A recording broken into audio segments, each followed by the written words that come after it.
Greetings to all. Welcome to VMware Administrator Training Sessions. Srinivas here. Today is the second demo session. Live training session is treated as a demo session. Okay, so these are live sessions. First three sessions are considered as a demo session to attend without making any payment. So you can understand how the process is going on. For that reason, the same live sessions are considering as a demo sessions to understand the concepts, how the training module is going on. So just introduction about this course.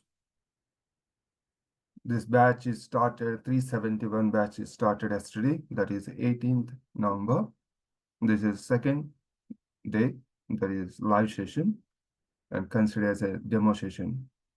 So this batch duration is 4 weeks, plus or minus 1 or 2 weeks. Generally, it is going to complete 4 weeks. It may increase 1 more week based on the understanding the concepts, the way you are going to practice. So there is no hurry for me to complete this training module within 4 weeks. There is no hurry. The concept is we need to understand whatever the deliverables you need to understand and you need to practice, and then you need to come up with different queries. So it is based on your response or interaction the course is going to conduct. Okay. So if you are not going to ask any questions, I'll move on. Okay. It is all depends upon how you are interact with the trainer. Okay. Every day means weekdays. That is Monday to Friday, every day, 6 a.m. IST to 7 a.m. IST. 1 hour daily session for weekdays. And this course fee is 11,800. It is a nominal course fee. Why I'm telling that less price? Because we are providing as part of this procedure, we are providing Dell PowerEdge rack service to do practice, to showcase how to practice, and you are going to get a training. And at the same time, this live session is going on recording. So this recorded sessions will be uploaded to a portal wherein you can have access lifetime.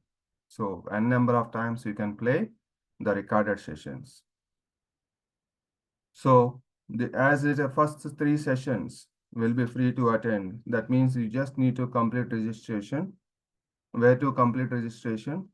Just log on to logiclabstech.com, wherein you can click on upcoming batches on the top border. Once you click on upcoming batches, you will find a Zoom link to register. So this is a batch you are joined, 371 VMware administrator, and the trainer name, when it is started, what is the duration for each day, what is the days, is it a Monday to Friday, and it is Monday to Friday, 5 days a week. And it is very much important to be part of WhatsApp community. Just click on this WhatsApp community, whatever the link is available, please join. Make sure you are member of this WhatsApp community to get a regular updates. So I'm going to provide a chart, and I'm providing a chart window so that you can click on just upcoming batches information. You are in a position to click on upcoming batches information. You will get all the details.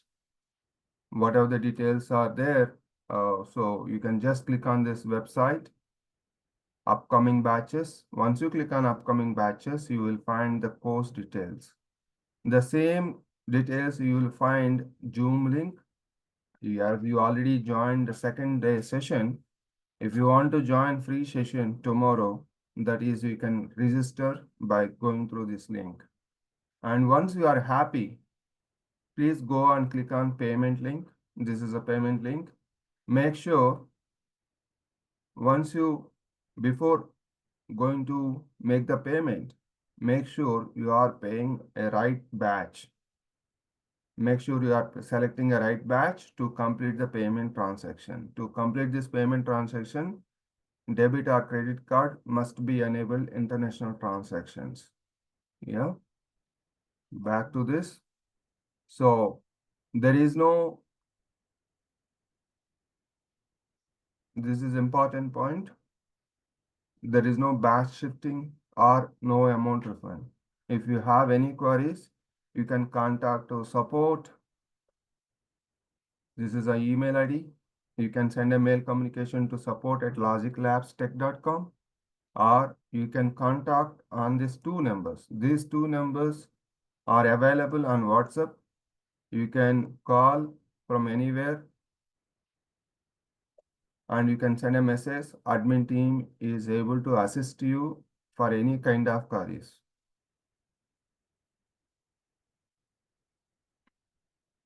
So it is very much important to be part of WhatsApp community. That's a link I already provided to you on the chat window. If you are not getting the chat window or chat information, group information, it is so simple. You can click on that website www.logiclabstech.com, wherein you can find on the top the courses, upcoming batches. You can find upcoming batches information. Once you click on this upcoming batches information, you will get the complete information about what is a course, what is a WhatsApp link, what is the Zoom link, what is a payment link, and course content. Everything you will find on upcoming batches section. Okay.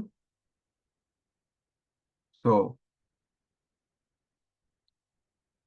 all the sessions, as I said, all the sessions are going under recording. So once session is completed, live session is completed, the recorded session will be uploaded to LMS Graphy portal.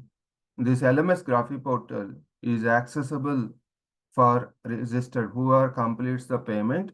They will get a access to access the recorded sessions, note files, all those things they can access for lifetime.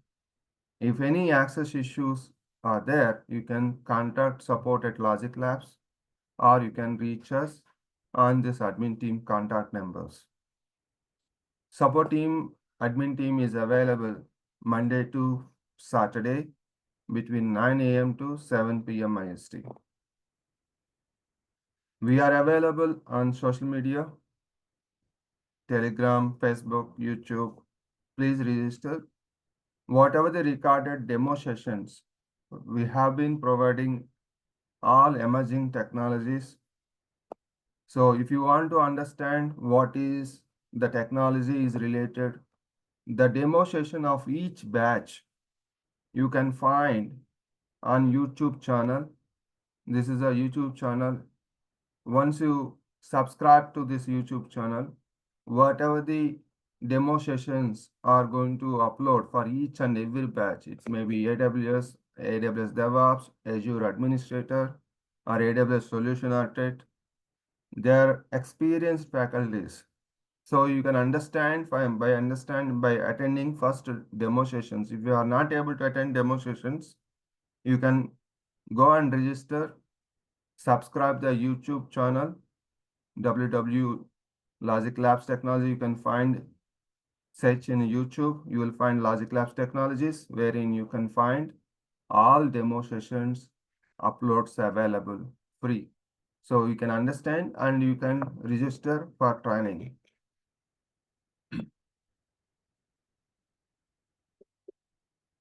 Any questions up to here? Any questions? Okay. So welcome to second demo session, live session. Yesterday, previous session, every day, this process is go on. Like what topic we discussed in previous session, we are going to just review. We already reviewed the demo session. We did a self-introduction. If anyone wants to introduce, if anyone newly joined and missed the first session, you can explain what is your expectation from this training module. Okay, if you have any questions, you can interrupt me at any point of time during this course by unmute yourself and you can speak up. If you are not able to unmute, you can raise the hand without any issues. Okay. Today's session, what is today's agenda? What is virtualization? What is the importance of virtualization? And what is required for virtualization to work? To understand the virtualization, first we need to understand some basics. We are going to understand what is the relation between hardware, operating system, applications, and users. And then we are going to understand the resource sharing concept, how the resources are going to share. Okay. Then we are going to understand some basic system components for a system. Before going for virtualization, we have to understand some basic system components. What is a system? How it is going to work. That is done. Then we are going to understand remote management card, and then we are going to start with the ESXi host installation. So as part of this training module, slowly we'll understand the physical environment. The physical environment means how the systems are. We should understand the systems look and feel, physical touch. Okay, look and feel how the systems are look like. Slowly, we'll move to virtualization. Virtualization is nothing but imagination. There won't be any physical component. That is going to be a virtual component. How that virtual component is going to create, how to use. The imagination to understand, the imagination to correlate. First, we need to understand the physical components. Okay. For others, it may be differs. For who are working on virtualization platform, they must understand what is a system. Okay. Let's move on. First of all, how many of you know how many hardware system models are available? Then I'll come to the resource system concepts. Then we can understand what is a virtualization. Okay. You are using a laptop, right? The laptop is nothing but a physical system. The same physical system. What is a physical system? Laptop. A laptop is having the major components: processor, memory, storage, network, and all these four devices are going to connect on a motherboard. So, what is a laptop? You know, we are selling that laptop. Now, we are going to say that laptop or desktop or server. What is the difference between these three components? Laptop, desktop, server. I'm talking about just a hardware. In your view, how do you understand a laptop? What is system? A system is nothing but a components. Every system, whatever the system you consider, that system is going to have five major components: the processor, the memory, the storage, network. These four components are going to connect a electronic circuit board, that is a motherboard. We are going to call it as, we are going to see that all those components, every system is going to have, even the whatever the system I'm presenting, that system is also having these five components, but I'm calling as a laptop. Even server also is having the same hardware. What is the difference between the physical components of laptop or desktop or server? What you understand in your view? Just share your understanding concept of what you are going to call it as a laptop. What is the difference? That's the laptop versus desktop, desktop versus server.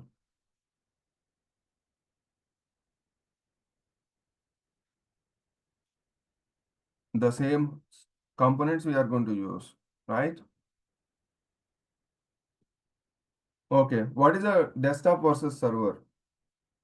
I'm working laptop. I'm going to call it as it is a operating system I'm using Windows 10 or Windows 11. Okay. What is the major difference between desktop versus server? Can anyone?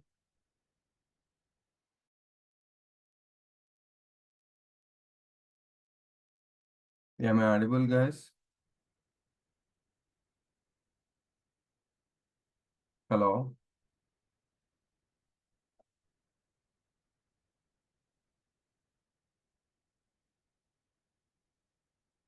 Can you please ping me on chat window? Or you can,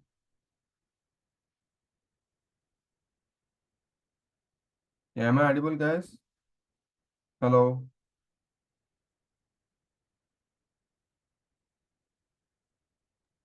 Yes, Rene, you're audible. Okay, thank you. Okay. So the difference between this particular same components are going to consider as a system. That system is going to use whatever the system you are going to use. Are you going to use for a personal use? Are you going to use for enterprise purpose? Whatever the system you are going to use, the desktop or laptop is going to consider as a single user interface. Those systems are going to use for personal use. Either laptop or desktop, you are going to use for personal purpose, personal use. Only single user can log in. And this system, what are the systems you are considered for personal use? Those are not meant to run for 24 by 7 or 365 days. If you keep the system at least 1 or 2 days, the system is going to hang or unresponsive state. That hardware, whatever the system components you are going to use for personal use, that components are not going to withstand to run continuously. Whereas in a server hardware is designed in such a way to run the system 24 by 7, 365 days.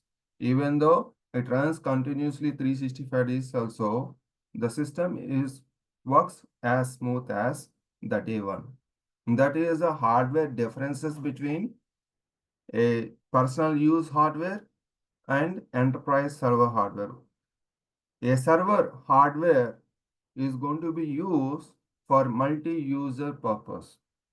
Whereas personal use systems, we are going to use for single user interaction. We'll use the system and we are going to shut down. But whereas in server, number of users are going to interact. Number of sessions can access. Number of users can interact with the server hardware. So that hardware must be high standards to support to run continuously. That's the difference between a basic difference use case. A single user interface is nothing but a desktop. Multi-user interface is nothing but a server. In each system, the hardware is going to design in such a way that to meet that requirements, to fulfill that requirements, we are going to have that whatever the 5 major components we discussed, that 5 major components, one major component is a motherboard. A desktop hardware, a personal use hardware is going to have motherboard. Similar way, the server hardware is going to have motherboard. Both are going to have motherboard. Why we need to understand this motherboard in virtualization? Because the virtualization, we are going to understand the physical component of a server hardware. That hardware based understanding that hardware components like how many CPUs we are going to install, how much memory we are going to install. Based on the resources availability, we are going to consider for virtualization deployment.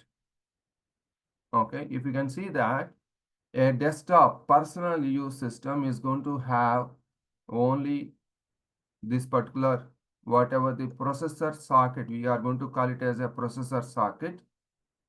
Whatever the socket you are seeing here, this is a processor socket, the square box, wherein you are going to install the processor, CPU.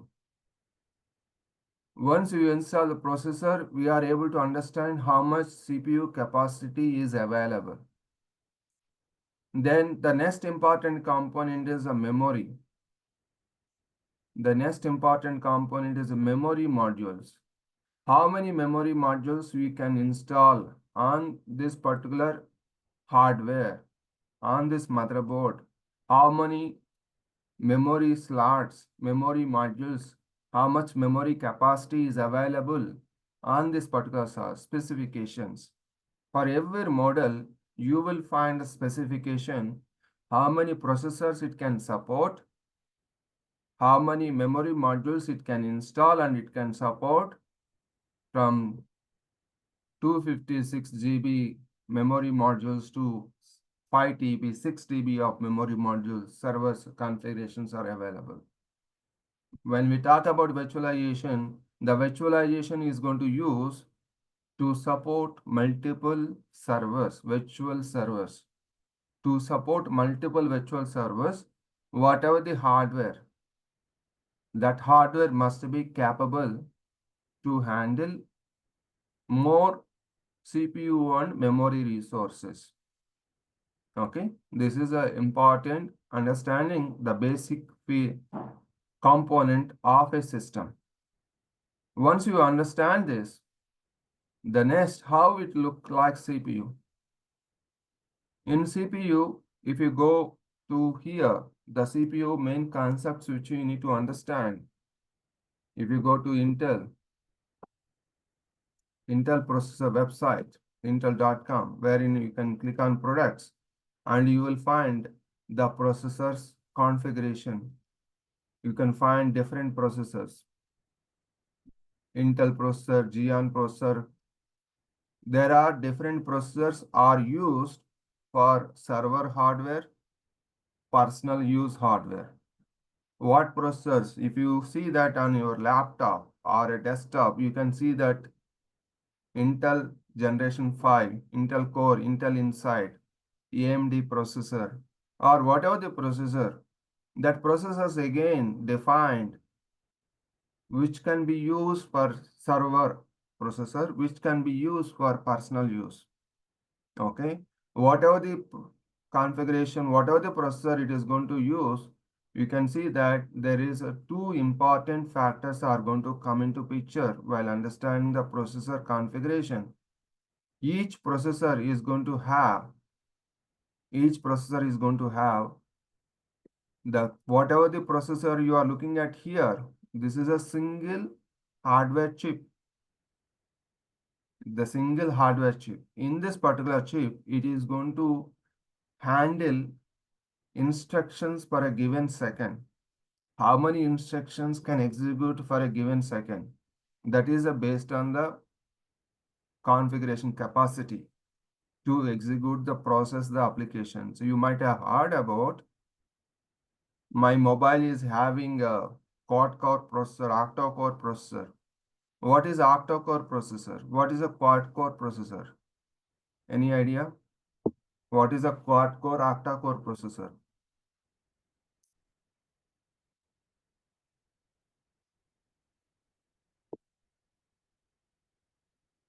A quad-core is nothing but a chip is only, physical chip is only one. If it is only one, it is going to execute one instruction for a given second. When it is defined as a quad-core, that means look is only one processor, one core, but it is going to act as a four logical cores. That means it can execute instructions for any given second, four instructions. Octa-core means it is going to handle 8 instructions per a given second. That is the capability of the processor. When we see that whatever the processors we are going to install in this particular server model, server processor configuration. The server processor configurations are going to come into picture multi-core capability. Multi-core capability is nothing but, you can see that deep drive Intel Xeon 6 processors with E-cores. Once you click on here, you will find for each and every processor how many cores it can support, how many logical cores it can support. That is one more important concept is going to come into picture. That is the threads. How many threads it can support, how many processors it can support. The threading, that means whatever the processor I said here, it is look like only one processor, but it acts as a 4 instructions per a given second. But at the same time, there is a concept called hyper-threading. Hyper-threading is a feature on each and every server processor or desktop personal use processor. It is going to double the instructions. It is a capability by between the motherboard and the processor. That means if I install quad-core processor, actually I'm going to get only 4 instructions per a given second. When we enable hyper-threading, the same 4 instructions will be act as a 8 instructions per given second. What we are doing by understanding all this? We are using same physical server. By using same physical server, we are going to emulate, we are going to create number of servers, virtual servers. To work with seamlessly number of virtual servers, whatever the hardware we are using for virtualization, that should be handled more capable to handle multiple requests. That's the reason the processor, the configuration parameters are important. What we talk about, we discussed about what is the physical core. On this motherboard, how many processors we can install on this motherboard. I am going to install on this specific motherboard only 2. Whereas in this other motherboard, I can install 1, 2, 3, 4. The 4 processors, here only 2 processors.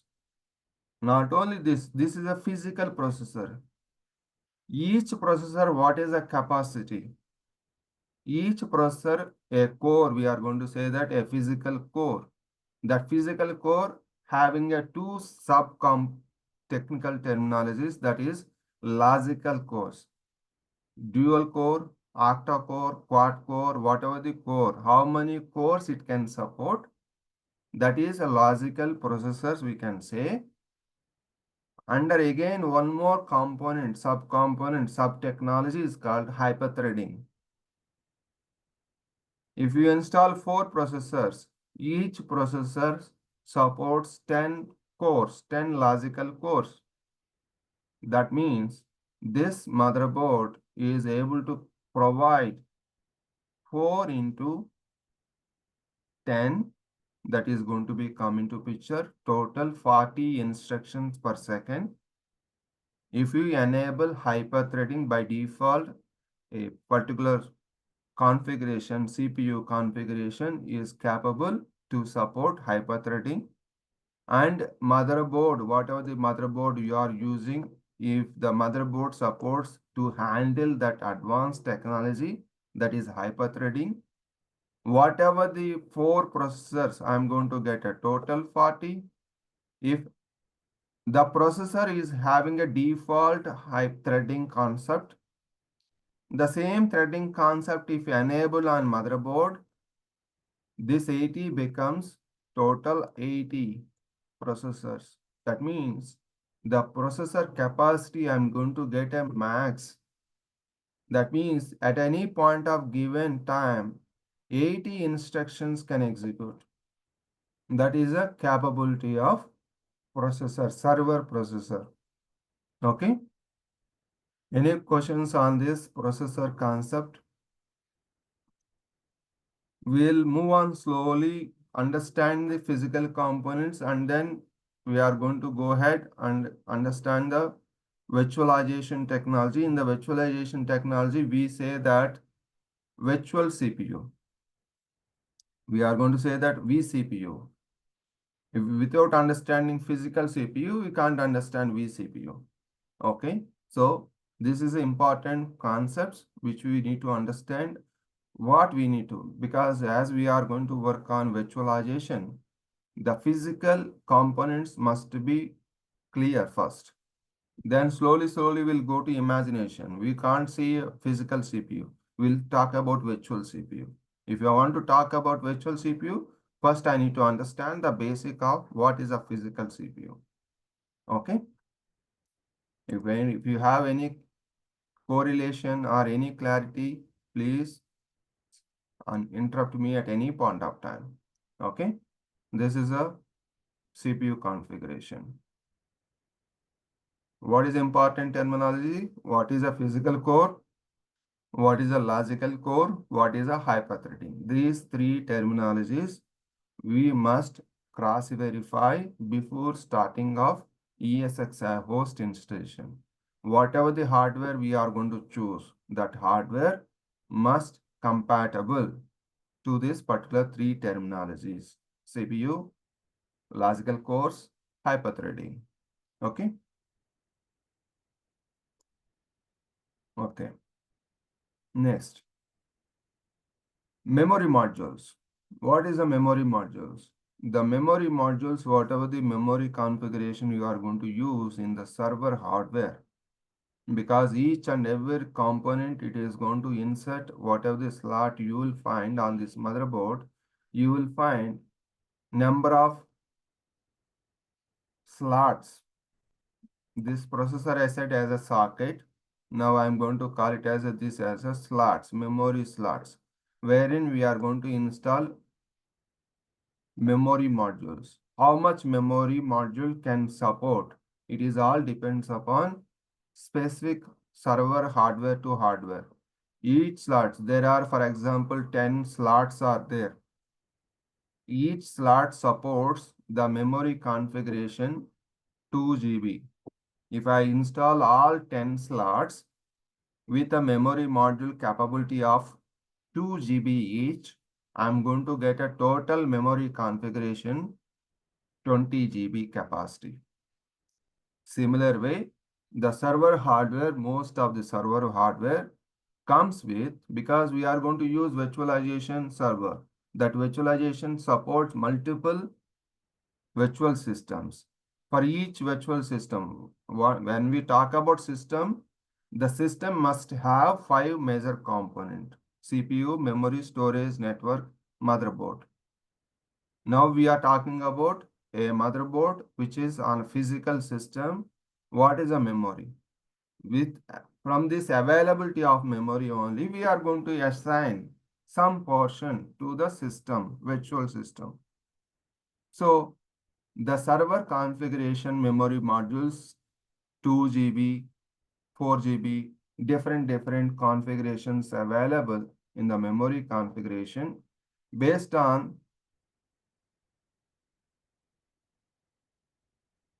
2 GB, 4, 8, 12, 16. These are the different configuration parameters are available in memory configuration. There is no 12 GB.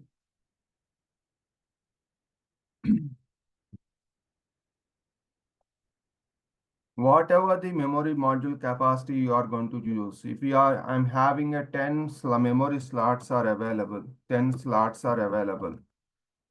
If I install on this 10 slots, if I install 10 slots with all 10 slots with a 2 GB configuration, I'm going to get a 20 GB memory. If all 10 slots, if I'm going to install 64 GB modules, I'm going to get a total memory capacity of 64 GB memory RAM. That configuration, this particular hardware, what are the modules it can support? Is it support only 2 GB modules? I can get max of 20 GB only. If the memory module supports range of 2 GB to 128 GB, 128 or 256. There are different modules are there based on the module capability. The same 10 slots, I can install 4 GB, I can install 256 capacity. So I'm going to get a total capacity from that particular system, total memory. Okay.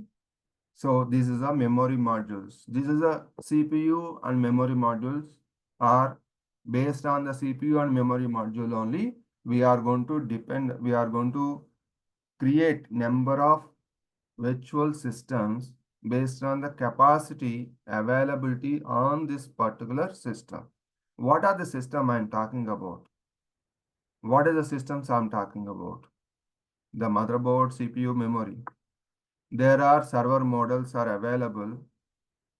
There are server models are available.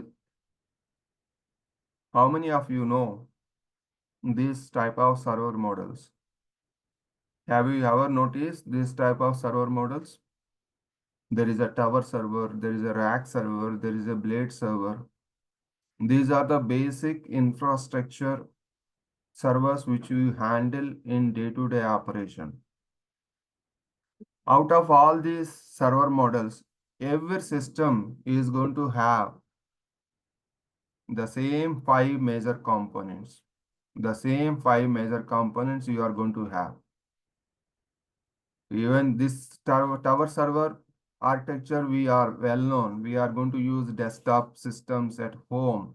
The same system we have the box will be there on your home, and you are going to have a monitor. Using the monitor, you able to use your system desktop system. This is a general system which we see in everywhere. This is now what I'm telling is a tower server. That is desktop. Now I'm talking about tower server. What is this server models? Tower server, rack server, blade server. These kind of server hardware types are used for function to function, like what kind of infrastructure, IT infrastructure, your use case. Generally, these tower servers are going to have the provision of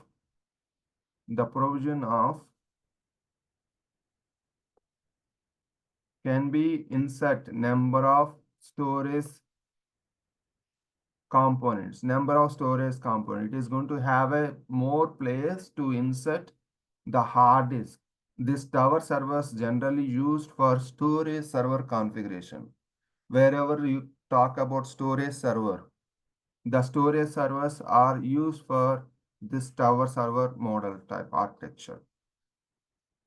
Even the 4U rack server is going to have the same kind of number of bays will be available to insert number of hard disk. This kind of servers generally used for storage server configuration. Either they go with the tower server model or rack 4U rack server. Rack server is nothing but if you want to install this tower server, I need to have a footprint. What is a footprint? I need to place this server on the ground or a table. So how many tower servers I can place in a room? In a room, I can place tower servers. If I purchase 10 tower servers, I can place in a room 10 servers only. Whereas in instead of tower server, if I go with rack enclosure, if I go with rack enclosure,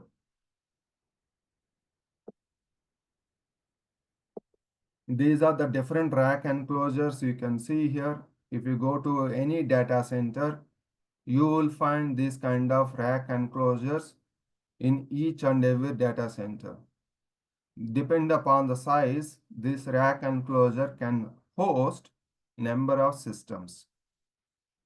Whatever the rack servers I'm talking about, whatever the rack server, these are the rack servers. If I go with 10 tower servers in a room, only 10 servers can accommodate. If I go with rack server, in the same place of 10 tower servers, I can place 4 enclosures, rack enclosures. Each rack enclosure can support number of rack servers.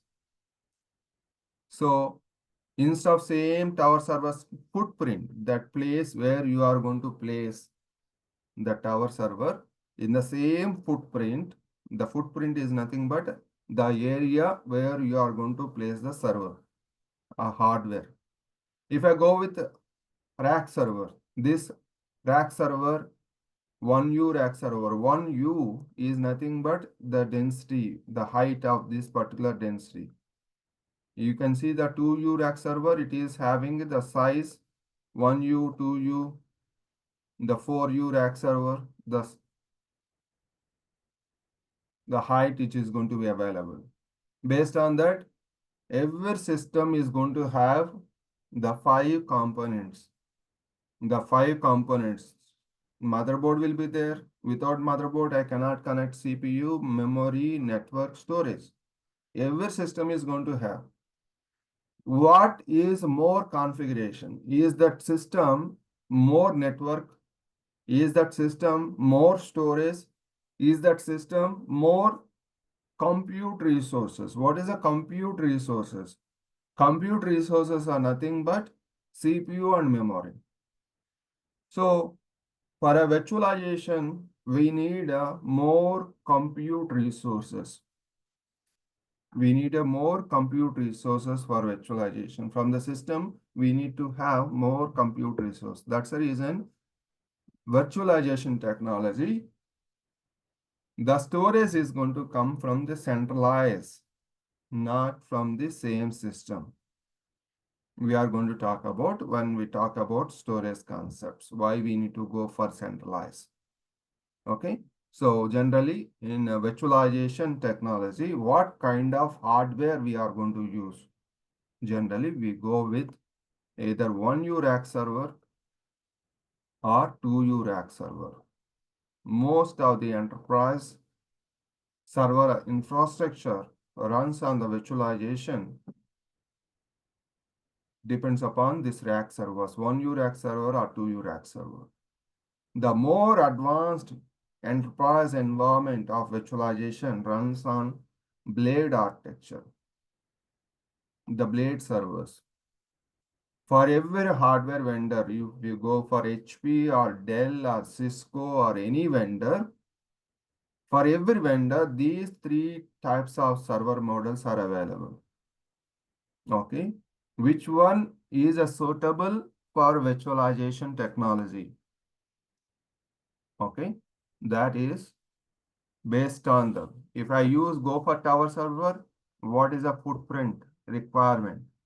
If I go with 1U rack server, how many rack servers can be placed in the same room? Okay. If I go with a blade server, what is a blade architecture? Most of the enterprise environments of virtualization running on blade enclosure, blade servers. I'm going to go to showcase blade chassis.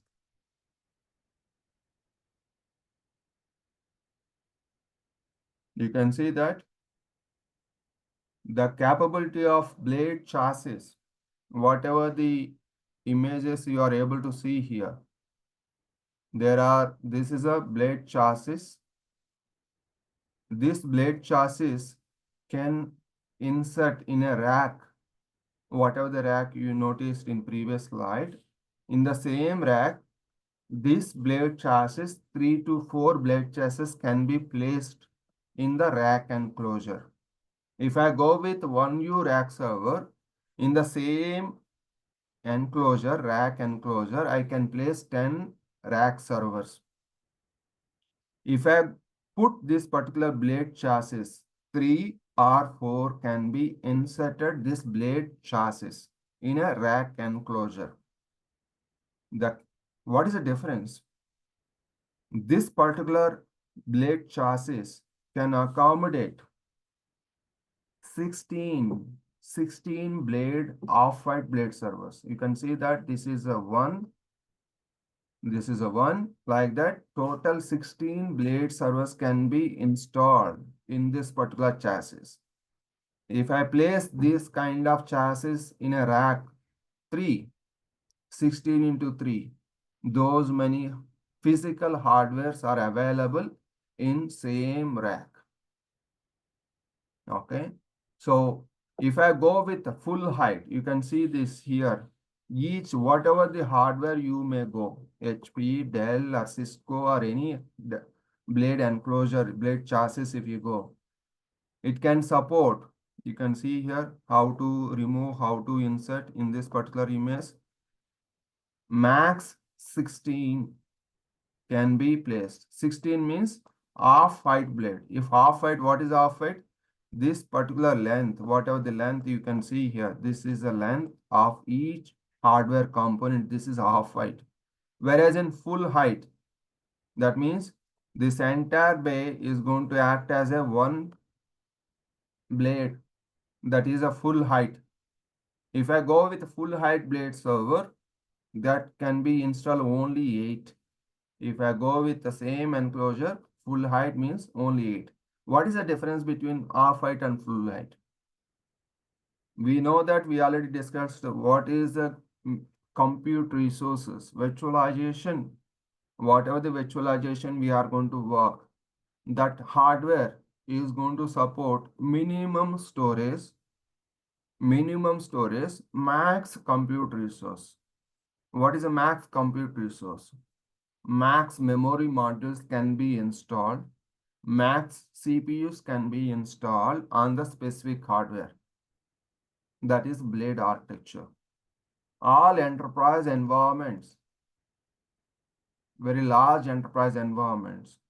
I worked on one of the healthcare client, wherein managed 1,000+ blade servers.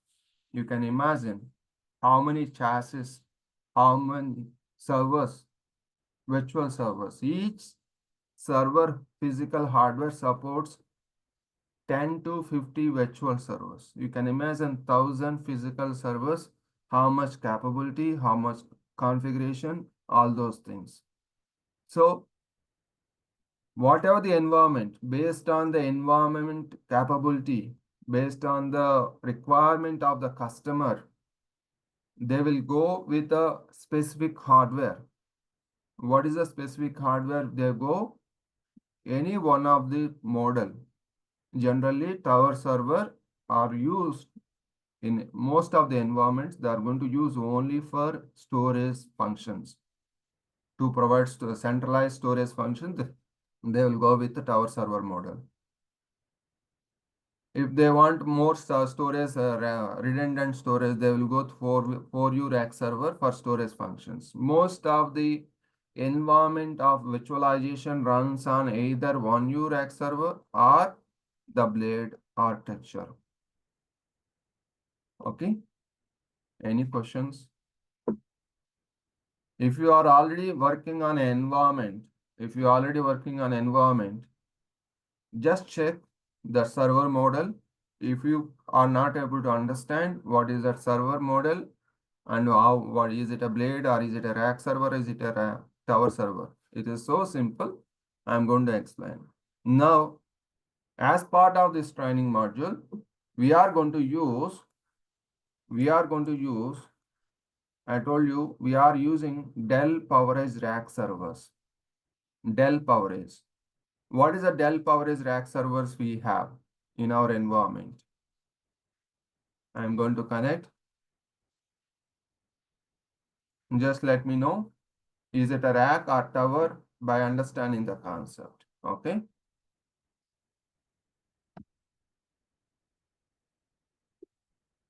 Any questions?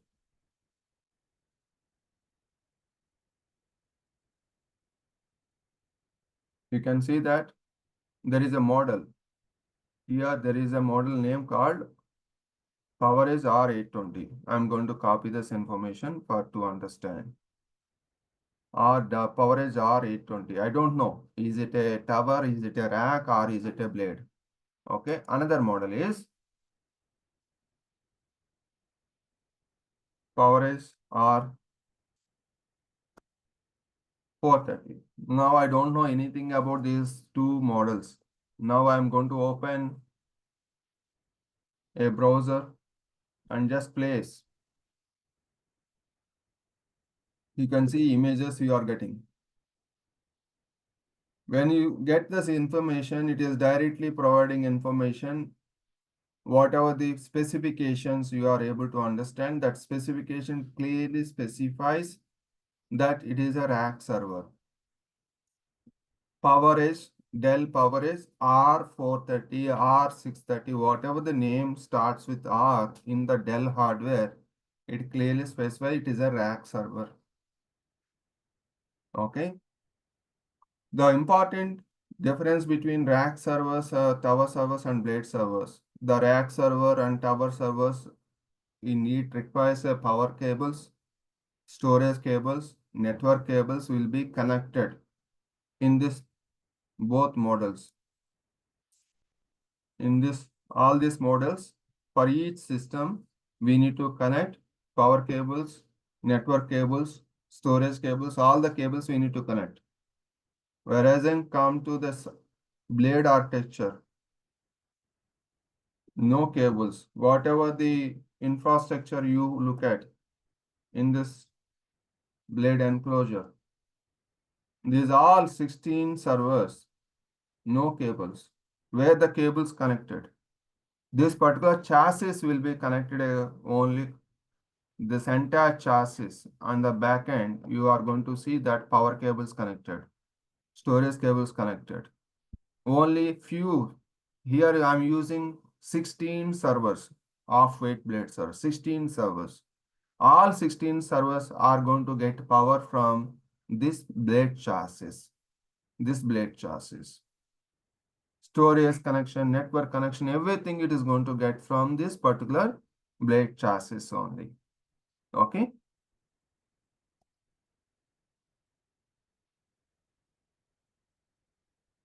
So based on the server model, if you are not able to understand, you can let me know. You can ping me on the chat window. What is the environment you are managing? What is the server model? It is very much important.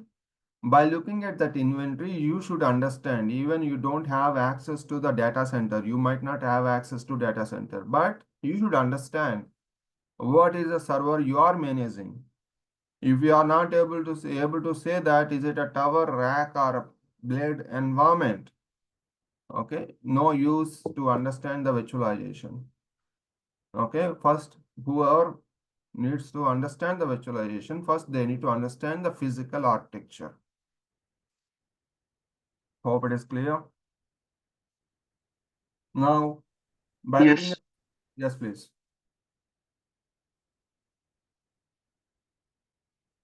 Any questions? No. Okay. If you provide any your environment, if you are already managing the environment, please let me know what model it is so that we can discuss. We need these details to understand to proceed with ESXi host installation. Okay, without understanding, we should not proceed to ESXi host installation. Okay. Okay. We understood hardware, what is a server, what is the configuration we should select. Now we understood that where there are three different models of the structures like tower, rack, and blade server. Okay. So once you have this hardware, the first thing before starting with the ESXi host installation, we need to verify HCL, hardware compatibility list. For every vendor, whatever the operating system you are going to install, as we are going to practice for virtualization, we are going to practice VMware. So first we need to understand that hardware is it supports to install respect to operating system or not? Okay, is it supports respect to operating system or not? That's where we are going to check hardware compatibility. Hardware compatibility matrix.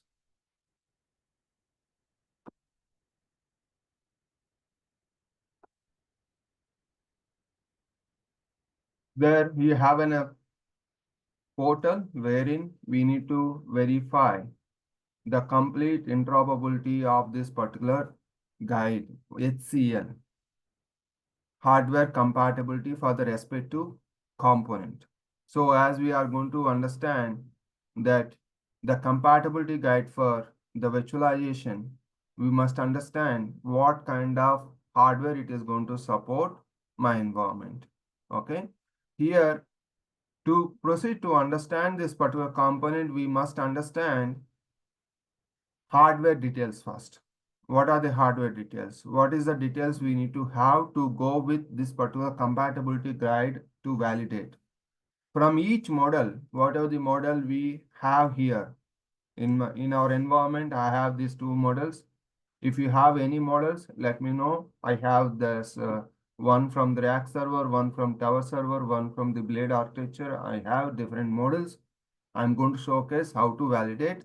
From each model, you should get the information CPU, what CPU, the vendor, is it a rack or is it a blade or is it a tower server? That is a one information we need to have.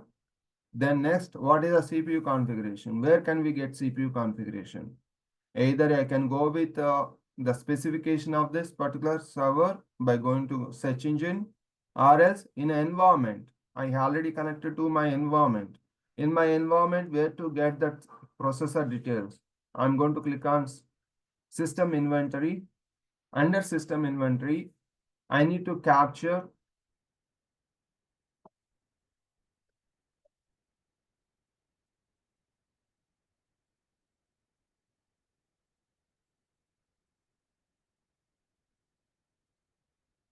login.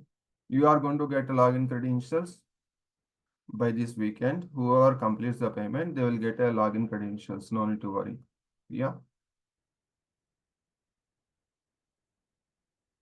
Whoever completes enroll this course to continue from fourth session, they will get a lab credentials to log in to access this particular environment.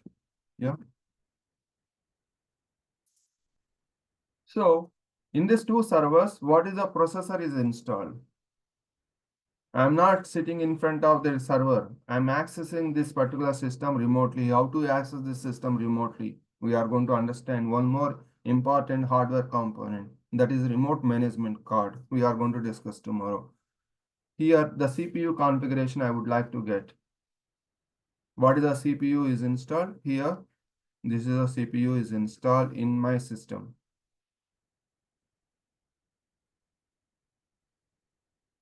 You need to have these details to proceed with further validation. CPU, this is a CPU.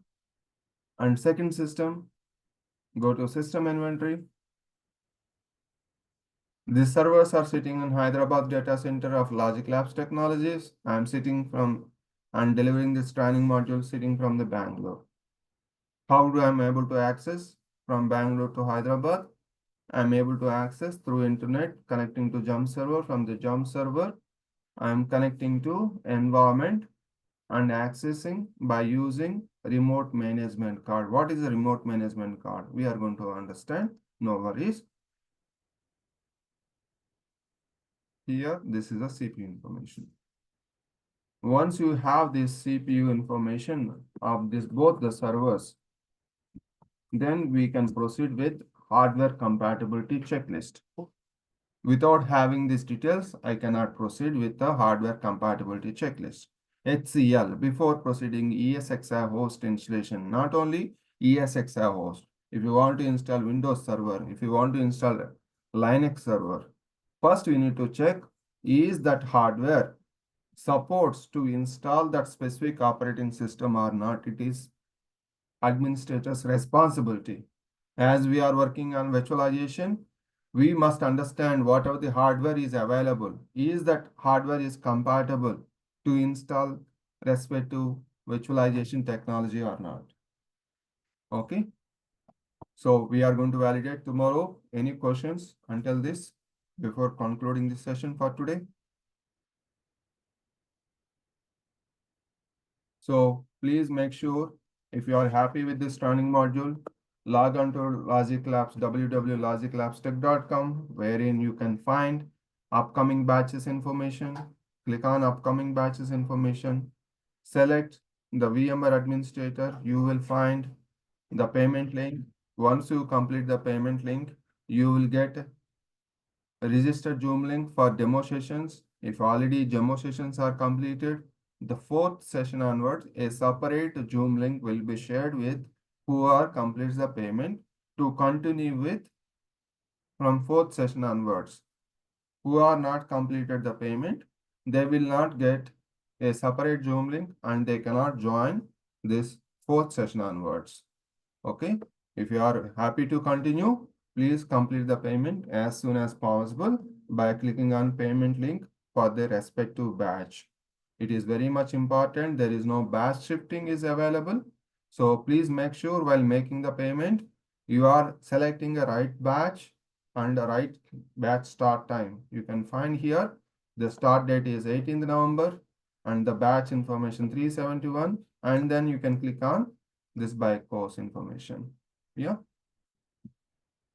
that's all for today. See you tomorrow to continue with the concept of other actions. Any questions before closing? No. Okay, then thank you. See you tomorrow to proceed with further discussion. Thank you all. Have a great day.